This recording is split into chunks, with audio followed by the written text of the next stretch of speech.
Hello, everyone, and welcome to this Wisdom Works live webinar. I'm Parishi Dua, the moderator for today, and I'm so glad that you can all join us for this important discussion on understanding and managing anxiety. In this session, we'll discuss what anxiety is, how it affects us, and some strategies to manage it in our daily lives. I'm thrilled to welcome back our amazing speaker, Ashleigh, who shared such a valuable knowledge with us in our last session. And just as a side note, Q&A will be done through the chat feature, so please post your questions there and they will be addressed after her presentation. And without further ado, I'll hand it over to Miss Ashleigh to get us started. Thank you. Perfect. So, hi guys. I think the best way to start on this topic, firstly, this is a topic that I am personally so passionate about because this is probably the key motivating factor that pushed me into working in mental health because I personally went through a lot of peaks and dips in my journey with anxiety specifically. So this is a topic very close to my heart. So yeah, super excited to talk about this. Thank you, Parishi. How do you want to start? Okay, so to start, could you explain what anxiety is and how it differs from everyday stress? Of course, yes, no problem at all. So, if we look at anxiety specifically, I think the biggest thing I actually spoke very oddly enough today to somebody who asked me this question because she said she couldn't tell whether she was stressed or anxious because a lot of people tend to say things like, "Oh, I feel anxious," but they're not actually sure what they're feeling. And I think the biggest way, it's an oversimplified way, but a clear way to sort of look at the difference is when you look at stress. Stress comes in two forms, which is also very important. But stress basically is an immediate response, something immediately that is causing you stress. It doesn't have to be in your physical environment. An example that would make sense to you is maybe a test, right? So when you've got a test that's looming, you stress about it. That's quite normal. But what happens is after the stressor is gone, after the test is over, the stress disappears. It's finished. And there's also a minor note that I want to make here on the difference between normal stress and what we classify as perceived stress. So stress is an actual event or an actual circumstance that's leading you to feel stressed. Perceived stress is the secondary stress that you put on top of that based on your hypothetical calculations of what could happen, what may happen, what might happen. So it's very important to look that even when it comes to just stress, a lot of people compound their stress by adding the level of perceived stress on top of just the situation. But now, when we have anxiety, that's quite different. That means when the stressful situation is gone, the stress doesn't end. And most importantly, people with anxiety disorders, it's largely irrational. It can be based on something factual that actually happened, but anxiety is largely irrational. It's pervasive. It never quite goes away. It peaks and drops, but there's not a specific thing that's triggering your anxiety all of the time. It's kind of just there, even when you have no reason for it to be there. I think that's really the biggest difference. And I think some minor things to note are things like the fact that anxiety, we can't see it. You know, if you break your arm, you can see your arm is broken. But anxiety is not something that we see, and it has such strong connections with the physical body. So, understanding the sort of biology and the neuroscience behind anxiety is a really good tool for helping you understand how to deal with it because it's rooted in neural networks. It is your brain that is doing it. Okay.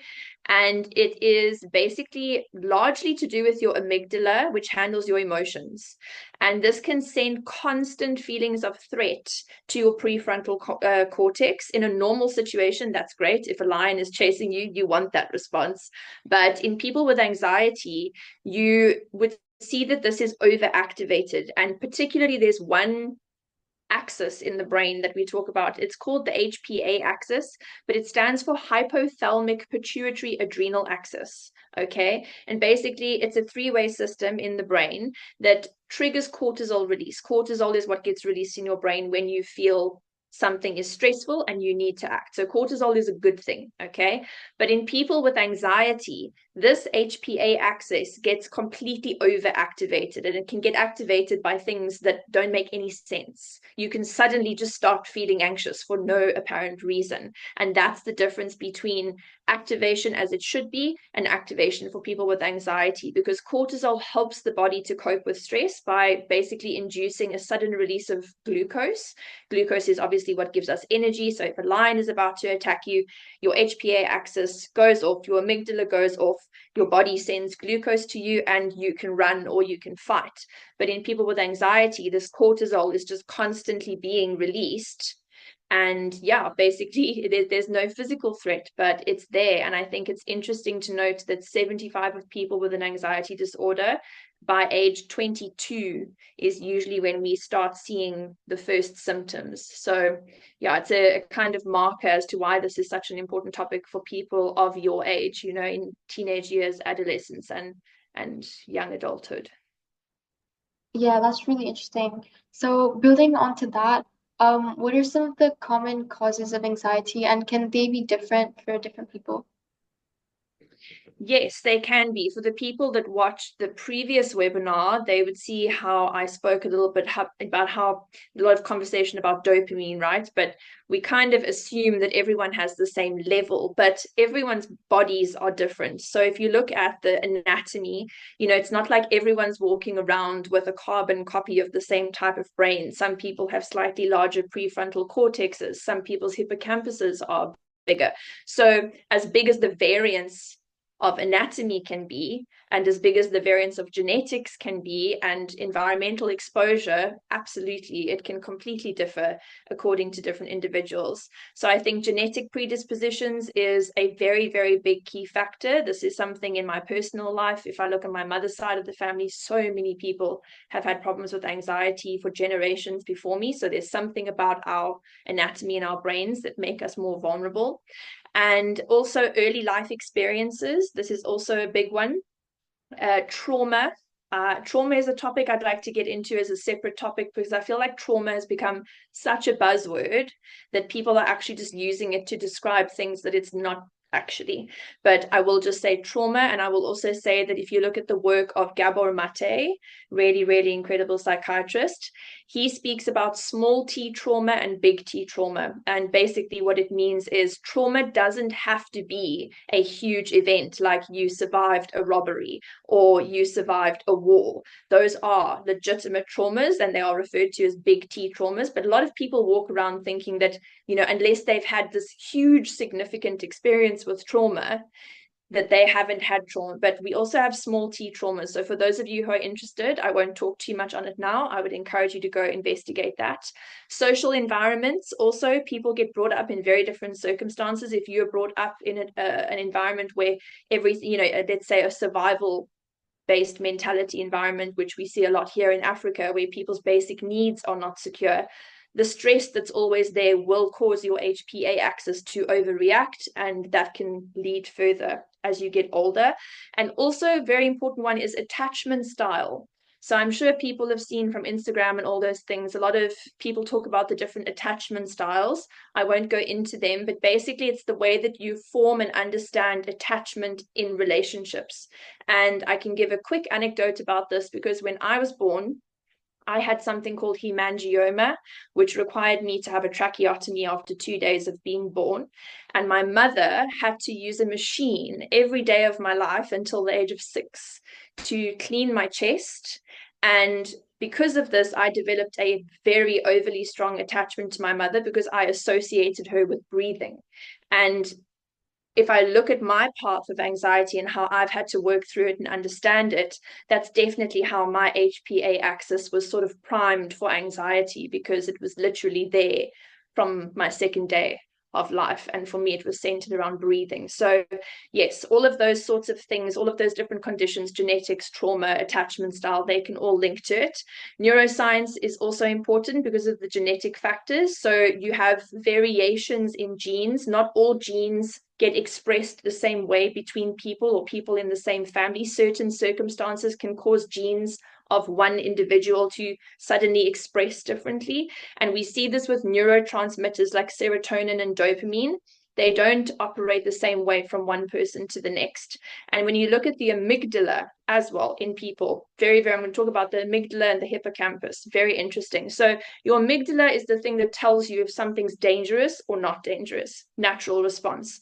But in people with anxiety, it's over exaggerated. And the prefrontal cortex is actually usually what dampens the amygdala. So the amygdala freaks out about something, and then your prefrontal cortex, which is your reasoning capacity, says, oh, no, actually, you don't need to worry about that. And it calms it down again. But in people with anxiety disorders, this mechanism doesn't work so well. And when you look at the hippocampus, which is also a part of the brain that regulates emotion, memory formation, and spatial navigation, this actually shrinks. It physically gets smaller with sustained cortisol levels. So it's actually quite a significant to think about, because if this part of your brain that's responsible for memory formation, spatial navigation, and emotional regulation shrinks, your capacity for these things diminishes massively. And if you look at people who have panic attacks or people who have very high anxiety for a long sustained period of time, this is where they struggle. They lose their memory, or their memories get confused, they wobble, they fall over easily, their kinesthetic awareness sort of drops completely. And as we know, anxiety causes massive issues with emotional regulation, but we will talk about that later. But last point, bright lights at the end of the tunnel. Damage to your HPA axis and your hippocampus can be reversed because of neuroplasticity, so the ability for the brain's neural pathways to rework themselves. And also, a cool thing about the hippocampus is it has actually got a capacity for neurogenesis. So it's one of the only parts of the brain that we know of so far that can actually produce fresh neurons throughout lifetime. So even if you are someone with anxiety and you've struggled with these things, you can actually work to reverse these things. So there is a light at the end of the tunnel. Right. My next question is, what are some of the physical and emotional symptoms that people experience with anxiety? So I think most people would be aware with the basic ones: a racing heart, sweating, feeling dizzy. Some people get very strong muscle spasms, breathing issues, and some people get gastrointestinal issues. And it's really different for different people. I mean, the prevalence of this, I'm not too clued up on whether there's other factors that link to manifestations of one more than the other in particular individuals. You'd have to look into something like that. But it seems to be also quite random when you look at people. Like for me, my heart races when I get anxious or when I have panic attacks, but it doesn't really bother me that my heart's racing. But what does bother me is I get gastrointestinal issues, which really bothers me. So the variance on the physical symptoms is quite wide, but I do feel like there's a real over focus. So I'm very glad that you asked about the physical symptoms and the emotional symptoms, because even if you look on Google, the symptoms that they sort of speak about, it's always physical, and the physical symptoms are absolutely catastrophic to have to deal with. But like I said earlier, they're physical, so you can kind of rationalize with it, right? Because you can feel it and see it. But the emotional signs, it's really quite different. To be living every day with excessive worry is very difficult, because part of you knows it's irrational. You know that there's nothing to worry about, or the thing that you're worrying about doesn't warrant this level of worry, but you can't turn it off. And it can turn into this real feeling of very strong impending doom, like something massive is about to go wrong, and your body feels like it's preparing for a life or death situation. And emotionally, living day in and day out, if your anxiety disorder is not managed or treated, that is exhausting on a level that I can't quite put into language. Yeah, obviously also causes irritability and things like restlessness. And I think an important thing here when it comes to looking at these experiences is to recognize where the line is. Where is your line? Some people are slightly more anxious than others. Okay, some are less. So you have to start looking at the line of, where is my line between being stressed and being irrationally anxious, and to not judge yourself when you become anxious, because the more and more we look into the mechanism of anxiety in the human experience, there's very little about it that we can control without education or help. And one other thing I would mention as well, I would term this as a kind of internal symptom, if I can put it that way. So it's not necessarily emotional, but the experience of the internal environment out. I think is also important to mention dissociative symptoms. I've treated a few people who have had these symptoms, and I myself have had them, so I am comfortable treating people with them. But dissociative symptoms specifically with depersonalization and derealization, which depersonalization is when you have in the moment, you have this sensation that you're actually outside your body and you're watching your own body because your anxiety in your body becomes so intense that your consciousness almost feels like it wants to jump out of your body. So it's a kind of dissociative coping mechanism that happens. And then derealization is the same idea, but instead of it being a separation between your sense of self and being outside of yourself, it's the external environment that suddenly looks strange. Like sometimes when I used to have panic attacks, the 3D world would suddenly look quite 2D. Everything would be flat and colors would lose their depth. And it's basically just like an overstimulation of the senses in the body due to the cortisol, your HPA axis flying off the handle. Yeah, those are known as dissociative symptoms. And you don't really get stuck in them forever and ever, but they sort of come and go depending on your anxiety levels. But they can also be managed. And knowing what they are helps a lot, because when I didn't know that that was something that happens, I didn't know they were dissociative symptoms. I really felt like I was going crazy at one point, but they are quite normal symptoms to have with severe anxiety and panic disorder. Thank you. Another question I had was, we often hear about different kinds of anxiety disorders, like different phobias, social anxiety, and panic disorder. So could you talk a bit more about the different kinds of anxiety? Yeah, if you look at the DSM-5 manual, there's a lot of different classifications of this, but you can sort of group them together. The first important thing I think to consider with this is to be classified as somebody who has an anxiety disorder. It means that you basically, the first scope question that most psychotherapists will ask you, I can't say what a psychiatrist would ask you because that's not what I'm qualified in, but one of the first things that they ask you is for the prevalence of your anxiety, because to be diagnosed with an anxiety disorder, you have to be anxious more days than not for a period of 6 months at least. That's kind of the first barrier we look at. So if someone's, feeling anxious, but it's only 3 months, we kind of give it a bit more time. But it has to be the case that you feel anxious more days than not for at least a period of 6 months. So generalized anxiety disorder, this is a feeling of persistent worry. You just constantly feel worried or tense or stressed or over analytical about things that you shouldn't really be tense or stressed or over analytical about.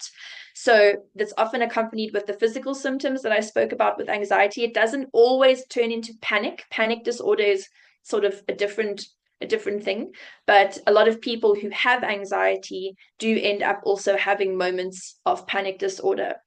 But I think one of the things that's also important to notice with generalized anxiety disorder is that for a lot of people, it starts off with a sort of hyperfixation or a trigger, another word that I'm not such a big fan of because it also gets overused, but they get triggered by a specific area of life, if that makes sense. So people can, for example, start off with their generalized anxiety fixated on something about relationships that just keeps niggling at them, or for some people it's finances, or for some people it's family life, or whatever it is. It can be a particular thing, and we usually see that there's that sort of catalyst that starts a person's generalized anxiety disorder, and it kind of bleeds out into everything else. Social anxiety, I think that's one that a lot of people have heard about.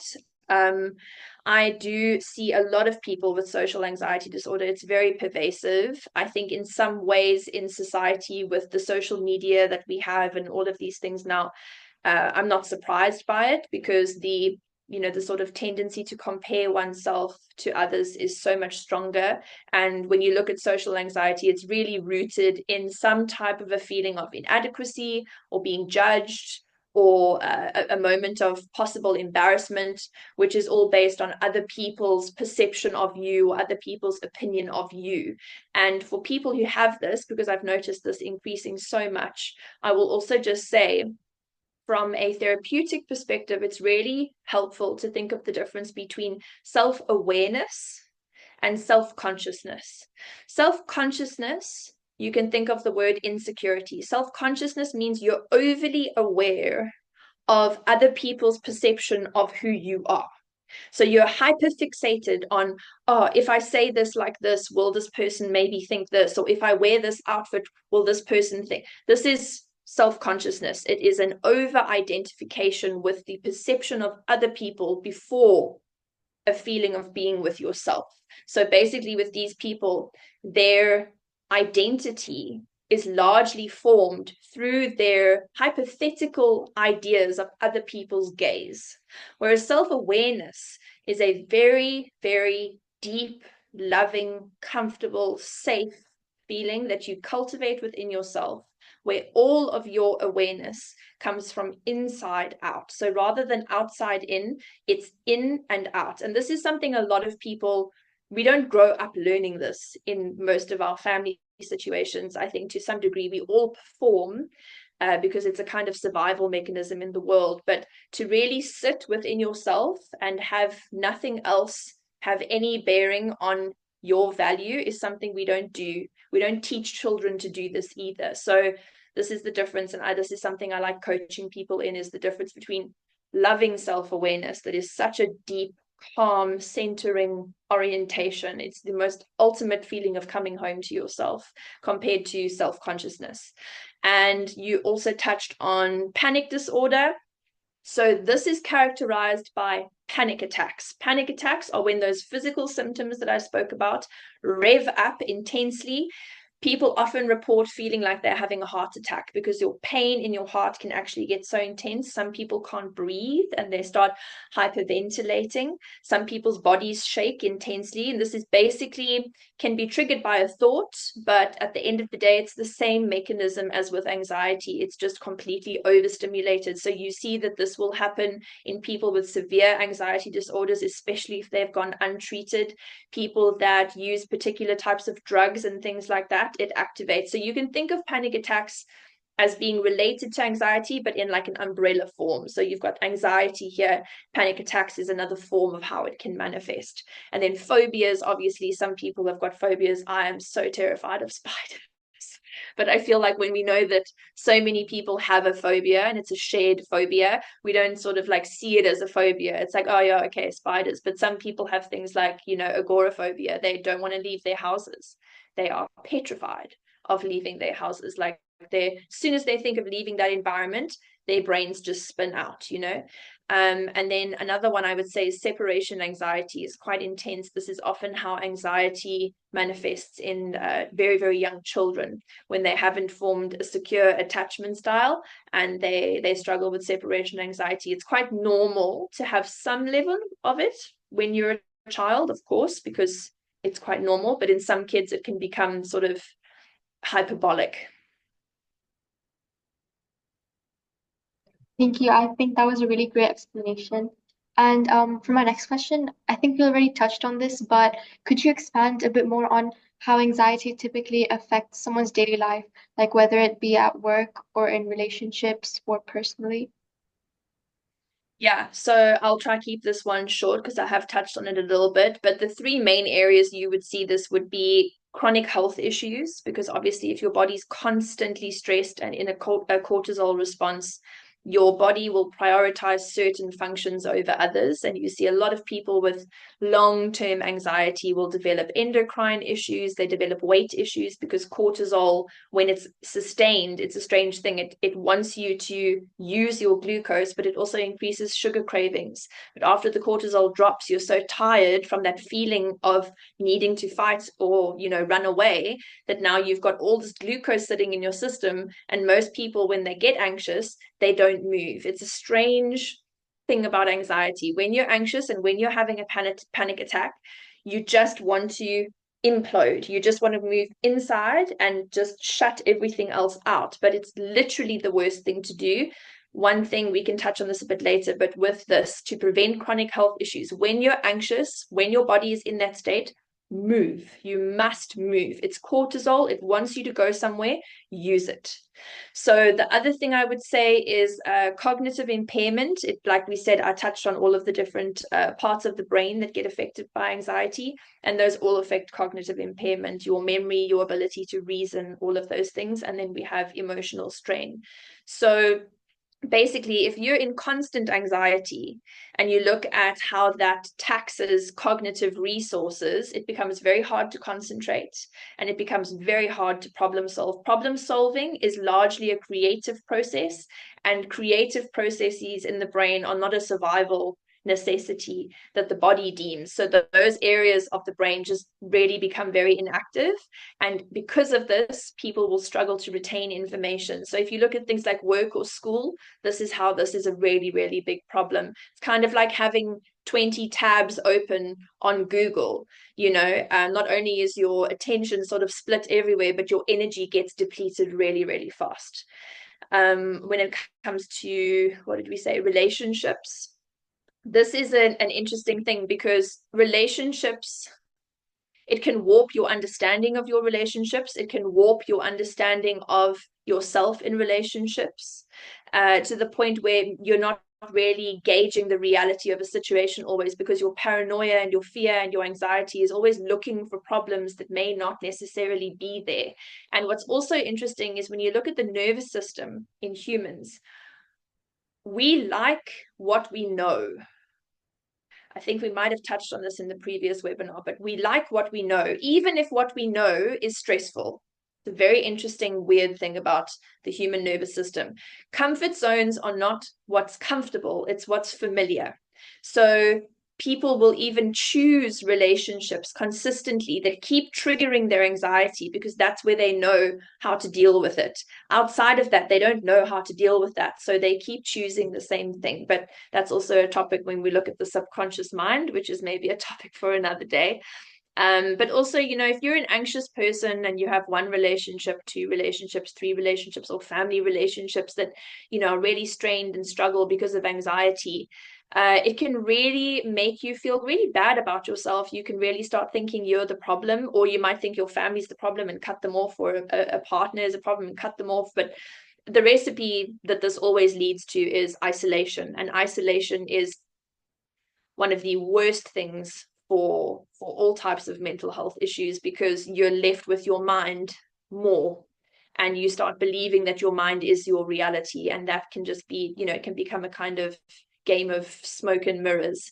It affects your self-perception very, very intensely, and you have to do quite a lot of work to unprogram that thinking, because it's very, very automatic. Thank you for that. I think it's really important, for us to learn about the different kinds of challenges that people with anxiety can face. And now, switching gears a bit, what are the different kinds of strategies that people can use to manage their anxiety?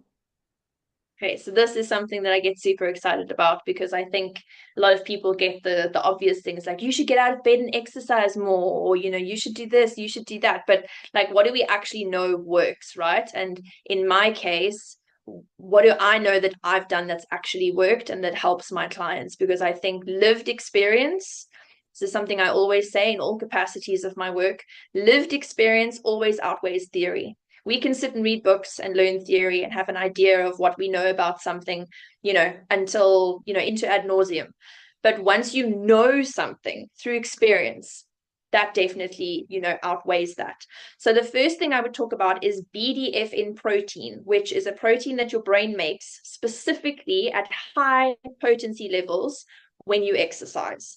So when I used to struggle with anxiety, my dad, who's an exercise freak, always used to say to me, you need to exercise, you need to exercise. Why don't you exercise? And I thought my dad was just trying to basically, make me be like him or something like that. But in my older years of life, from about the age of 26, I actually started exercising, and I will be the first to admit that I was so wrong.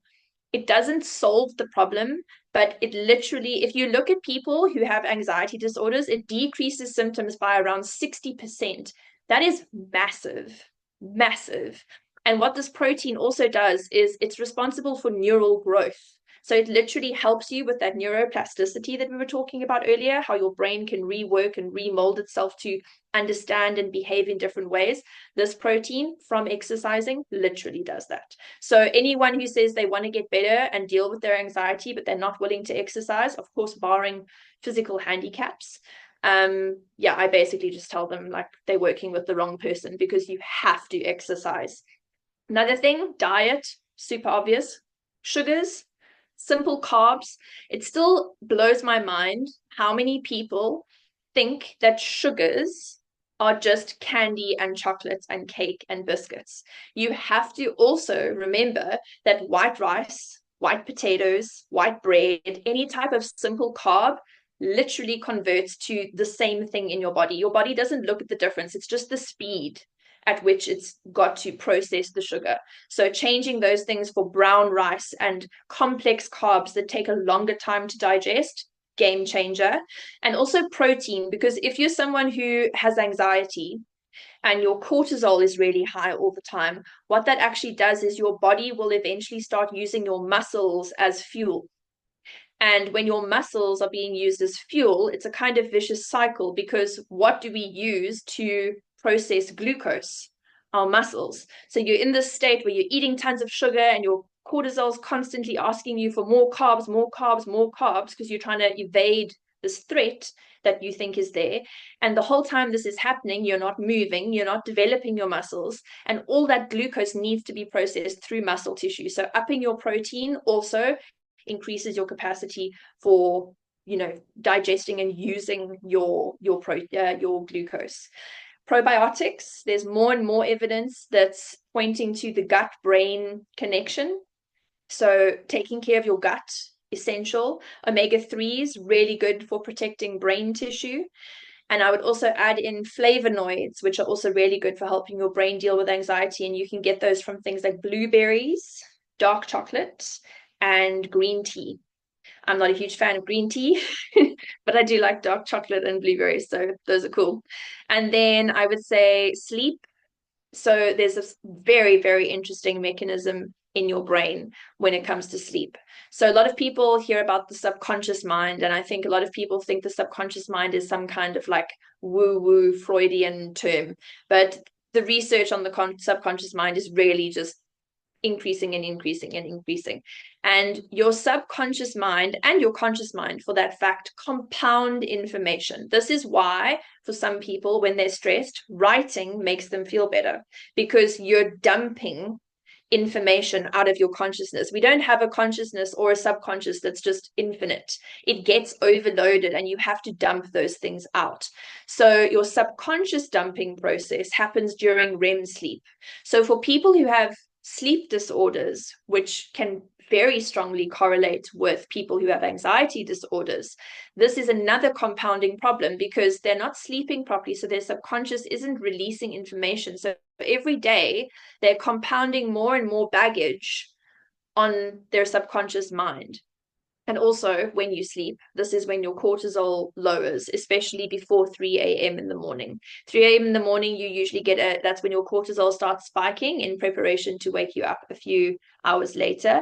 And the last thing I would say on that topic specifically also is to socialize, because socialization, we are a social species. We spoke about this in the last webinar. We get dopamine from shared experiences with humans, and basically reduced time with people, living in isolation, it leaves you with so much time in your mind, and that just becomes like a shattered mirror where you can't really tell what's real and what's not.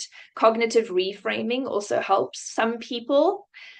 I have seen this help some people. It doesn't help a lot of people, but it really does work for some people. I think it works for people who are maybe not severely anxious. This is the idea of, when a thought comes up that's making you anxious, really inquiring, like, is this thought helpful?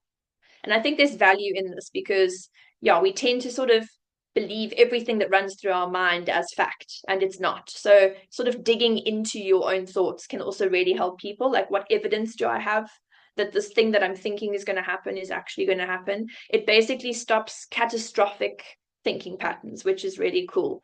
And then I would lastly say, as a separate thing on this, huge thing, and these words again are overused, and I think if anyone hears these words and just immediately sort of like turns their brain off to like what I'm about to say, please resist the tendency to do that, because the science in these areas is growing massively, and that is mindfulness, meditation, and breath work. Huge. So there's evidence that it increases the gray matter in the hippocampus. So the hippocampus was that part of the brain that I told you shrinks, right?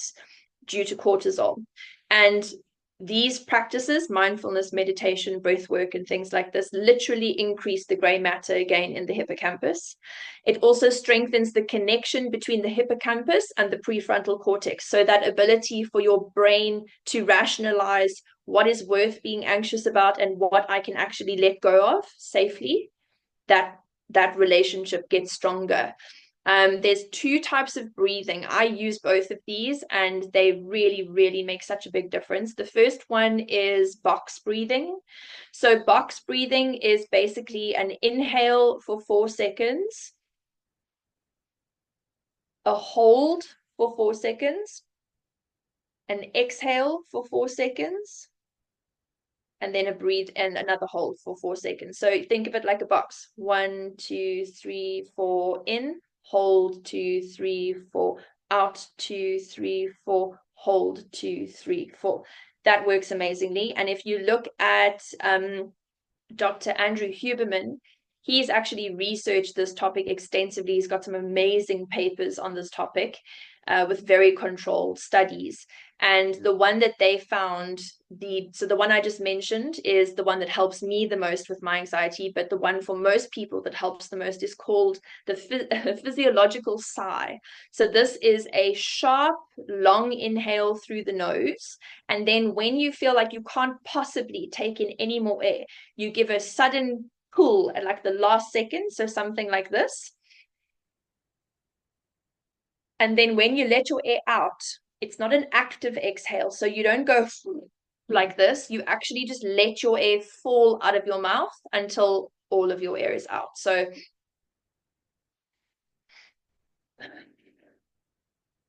like that.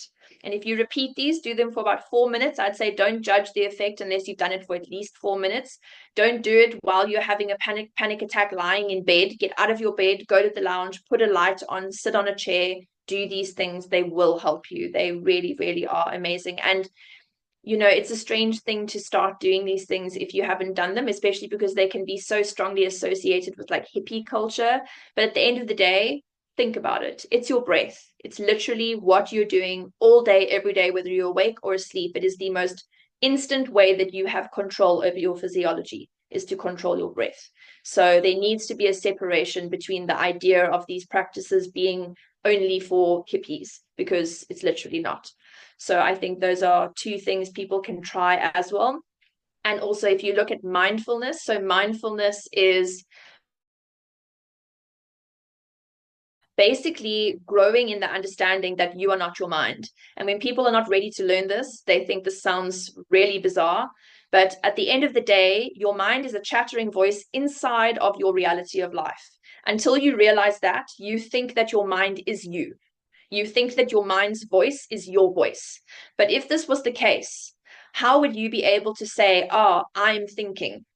It's a process you're capable of doing. You're capable of seeing, observing the fact that thought is taking place. So you are not your mind. You are the thing that can observe that your mind is thinking, or the person that can observe that you are feeling anxious. It's the awareness deeper than the mind. And once you really click with this and you really have a moment where you feel this, meditation helps with this, but it is incredibly uncomfortable in the beginning, because as soon as you start meditation, the first thing that becomes loud as a foghorn is your mind. But the longer you sit with it, you'll eventually realize they're like clouds. Thoughts are like clouds. You choose to invest further energy in them, or you can just let them keep passing. And once you can do that, it's such a peaceful feeling. And it gives a 38% reduction in symptoms of anxiety. So I would say those are the main ones that I would mention. Thank you. Yeah, I absolutely agree with you. I think lifestyle changes can have such a huge impact on anxiety disorders, and they're also quite easy to implement. And on Yes. a related note, can other strategies like maybe therapy also help treat anxiety? Very much so. You'll see a lot of people, there's a lot of shame. It's changing, which is cool, but there's a lot of shame around people having mental health troubles and things like that. Cultures play a huge part in that. And I think a lot of people go, they get medication sometimes, but the strongest interventions that we see statistically that work is therapy or therapy in combination with medication. Medication alone or coping just by yourself really doesn't have great outcomes. So therapy is really important. First thing to understand is the difference between a psychiatrist and a psychologist. Not many people understand this. A psychiatrist is a doctor that's trained in psychology, but is also able to prescribe medication. A psychologist is just trained in psychotherapy. They cannot prescribe medication. So they often work in conjunction with a psychiatrist for a patient who does require medication. And I think what therapy can help with, the obvious thing, destigmatization. When you're actually dealing with a therapist that does this, that sees people with these things all day, every day, the pervasive wash over that you get of non-judgment is just so freeing. And I think also a minor note I must add here is don't try one therapist, and if it doesn't work, give up on therapy. Statistically, people click with their third therapist that they find. So I can't remember where I heard this. I think it might have been Dr. K, Healthy Gamer, amazing psychiatrist. Highly recommend his stuff. Dr. K, Healthy Gamer. He always says when you're going to go for therapy, book with 3 different therapists before you even go to one, because you need to find one that's a good fit. And I can say for myself, anecdotally, that that's true. I think my fifth psychologist that I found really worked for me. But once that relationship is there, it's such a neutral space where you can just be and do and say and think and whatever comes to you in ways that we can't in other relationships in our lives. And I think a minor note as well that is really helpful in therapy is, there's this huge sort of trend of like all feelings are valid, all feelings are valid.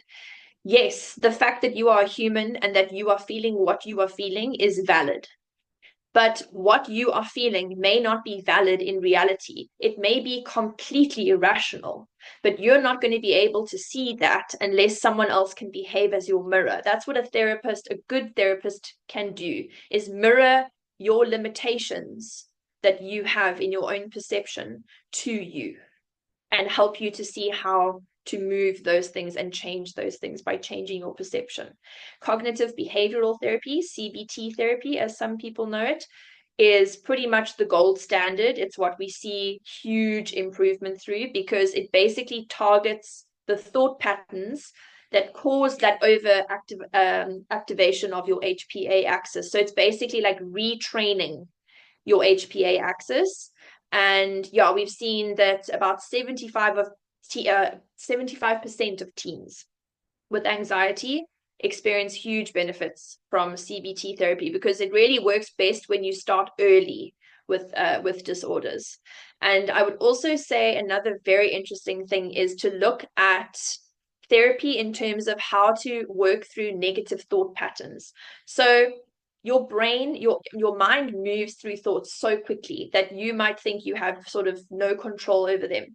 But thoughts that make you anxious stimulate certain patterns in your neurons. Okay. So if you have something that's consistently made you anxious over years and years and years, and you haven't worked through a therapeutic strategy to undo that, it's kind of like imagining, if you can imagine tiles on the floor and you've got those grooves between the tiles, something can fire your anxiety off, and consciously you'll say to yourself, oh, okay, no, I know I shouldn't be anxious about that. But if you've been anxious about it for years, those neural patterns are established. So it's kind of like having a marble and rolling it down those grooves between tiles. You may know that the thought is irrational, that you shouldn't be anxious about it, but the motion in your neurons is set. That's why I got to a point with my panic attacks where I would still be having a panic attack, but internally, through mindfulness, I was watching my panic attack happen because I knew that certain neural patterns in my brain were set in motion in the same way that a marble would be set in motion to roll, and I had to wait for the roll to end. And therapists can help you through that process.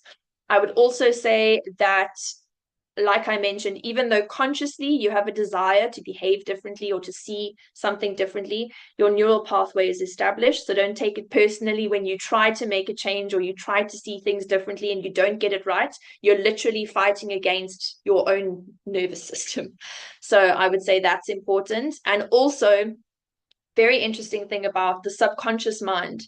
So there's growing evidence to basically say that our subconscious mind, so the part of our mind that we are not conscious of, influences up to 95% of our behavior, which is mind blowing. So a part of you that you're not conscious of, at least not actively, influences 95% of your behavior. And those behaviors are all established in your subconscious mind, they say in scientific research, by the age of 7. So think to yourself, how many conscious memories do you have from the age of 7 or younger? Most of us don't have many. And those experiences, when the brain is so open, it's literally like a sponge just begging for water, those experiences you have form your subconscious understanding of the world. So consciously, you might say something like, I am a wonderful and healthy person. But if you've grown up in a household where people were always sick, you've built a subconscious understanding maybe that life is deeply ingrained with physical health suffering. You're going to have a contradiction between those things. And that's where you see people say mantras and things like that, and they don't work. It's because you've got a belief deep inside your subconscious that contradicts what you're consciously trying to tell yourself. So that's a very interesting part that can also be worked through in therapy. There's different techniques we can do to actually reveal your subconscious beliefs, which are, yeah, it's really quite mind-blowing. Mindfulness, like I said, creating distance between you and your mind.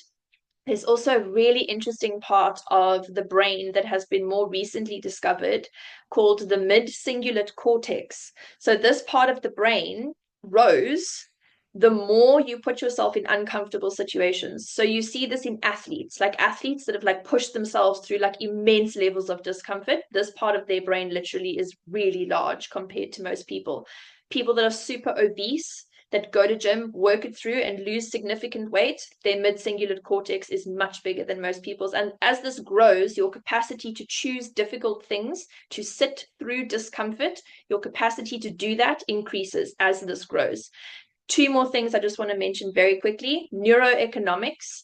So your brain circuitry activates, will become anxious at the hypothetical thought of a negative outcome. So if you think about something negative happening, I have an exam on Thursday, what if I get 40%? Your body is literally going to activate and take you through the physical symptoms as if that is a reality.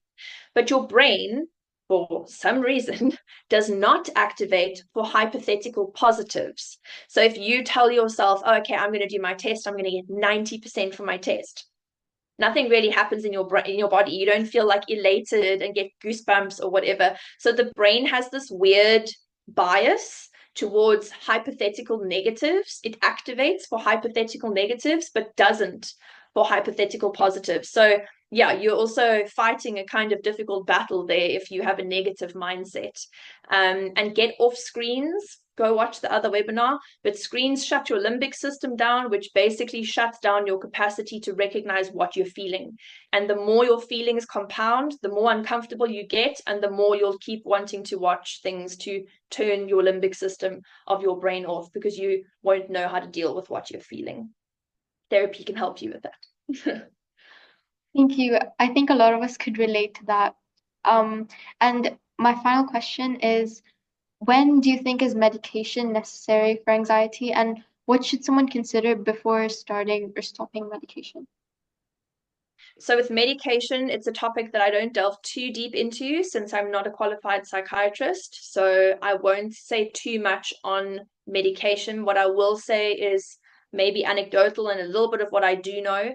So anxiety and depression specifically are usually treated in the first run of action with SSRIs or SNRIs, which are two types of antidepressants. And yeah, they're very similar. The first one helps your body to reuptake serotonin. The second one, SNRI, helps you to reuptake serotonin and non-epinephrine from your brain. So some people respond better to others. It's literally what it is. It's very much a trial and everything with medication. So if you're going to be taking medication, be prepared for it to take a while. Some people respond to the first thing that they take, some people don't. In my case, it took me quite a long time to find a medication that worked for me when I was taking medication. But yeah, it's a process, and you have side effects as well. But I would say, like, yeah, in my opinion, so psychiatrists don't come for me, but in my opinion, of having been through this system myself 10 years ago and working with people who are currently going through this system, medications are too easily prescribed in most situations, because the same thing happened to me a little while ago. I was prescribed a temporary medication for a completely different health related issue, and the doctor wanted to prescribe me an antidepressant and a tranquilizer while on this medication, because it can sometimes have that effect on people. And I thought, like, give me time to see how I respond before I take these things, because I took a lot of medication when I was younger. I took, antidepressants, tranquilizers, sleeping pills, mood regulators. I really took quite a lot of stuff when I was younger, and it was really difficult to get off those medications. Really, really, really difficult. And that's another thing I would mention, is the withdrawal considerations for going on medication. I'm not anti-medication at all. If I had not had the option for medication when I had it, I honestly don't think I would be here. So I'm very grateful to the fact that we have access to these things. But I just feel like they get too quickly prescribed. And I think there needs to be more discussion around the side effects that they can have and the withdrawal symptoms that can happen. A lot of people struggle to get off those meds. I work with people who, they're trying for like their second, third, fourth time.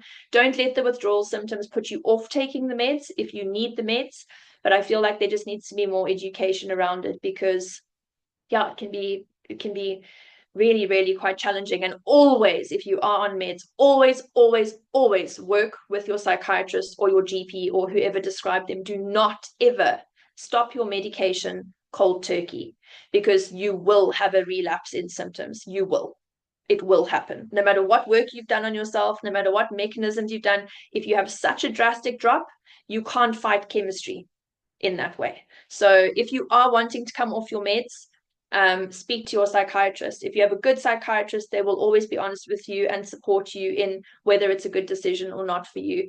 I tried 3 times to get off my meds. The first 2 times I was unsuccessful. The third time in 2014, I got it right. So yeah, it's not if you're on meds, you're weaker, or if you're not, you're stronger, or whatever. It's a very personal process. Advocate for yourself. Ask questions. That's what I'll say on meds. Thank you so much, Ashleigh. I think that's all from my side. Um, I feel like this was such an important and relevant topic to us, and you've given us some great points on handling anxiety, and I'm sure our audience now has some questions for you. So let's get right into them. Um, if you haven't already, please type your questions into the chat, and we'll try to cover as many as we can. Okay, so the first question received was, what's your do you think hobbies can be beneficial for managing anxiety? Do I think hobbies can be beneficial? Yes, I do. I think when it comes to hobbies, I would approach it from a bit of a different angle. I think finding a hobby that works for you, hobbies are largely creative. They're either creating a different use of energy in the case of sports hobbies or physical hobbies, or they're creating something out of nothing, like painting or dancing. It's expression, or you're creating an object. And finding a hobby that works for you is actually evidence that you've sat with yourself long enough to find a mode of expression that speaks to you. Creativity is allergic to logic. And we live in a world that is primary logic. It's logical. We always want to know why something is, or when something is, or what it is. True creativity shuts that part of understanding off. You move with your feelings, you move with your intuition. And getting yourself into that state, aside from the fact that your brain activity is completely in a different state compared to when you're stressed or anxious, or even just dealing with normal daily tasks, it is a reason to be with yourself, a hobby. And I think, some people struggle to find hobbies, but most people I know, they end up finding one that works for them. And yeah, I think that's good as long as it doesn't become a escape mechanism. Some people get very addicted to exercise, for example. So as long as it's healthy. But yeah, and I think understanding, giving yourself a chance to try things to see what you respond to. Like I realized after a number of years, what works very well for me is any hobby that occupies my hands. If I'm sewing, if I'm playing guitar, if I'm playing my hang drum, if I'm writing in my journal, if I'm painting, I like doing all of these things. And they're all things, okay, barring writing, I've always written, but all of the other things I've learned to enjoy, and I've found them after stopping my medication and after doing the work internally to understand my own mental health issues. So yeah, it becomes a place of safety and beauty and security and faith and just so many things. So yes, hobbies are great. And another question we received was, um, do you have any tips for communicating openly about anxiety with family or friends who might not understand it? That is a difficult one.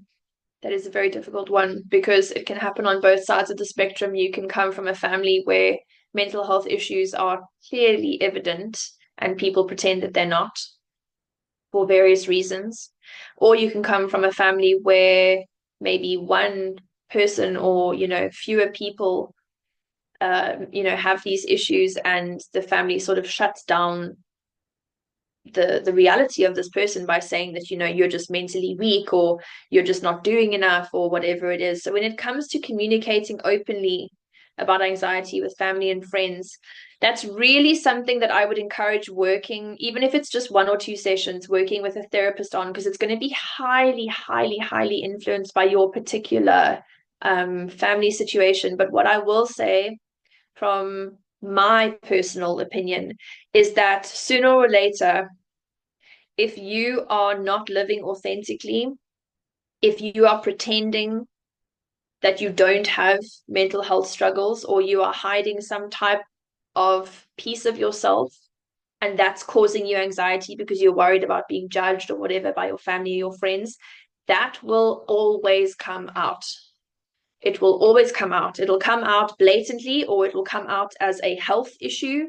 It will come out as some type of neuroses. It will come out as some type of mental health disorder. It always comes out. So, learning the basic spiritual understanding that you are valuable and you are enough without any other additives on top is essential because it is the strength cornerstone drive underneath everything that will eventually give you the strength to stand up and be who you are and advocate for yourself and speak about what your life is for you and what you're going through and what you need and what you don't need and where your boundaries are. So it's a difficult answer to your question because it's very nuanced.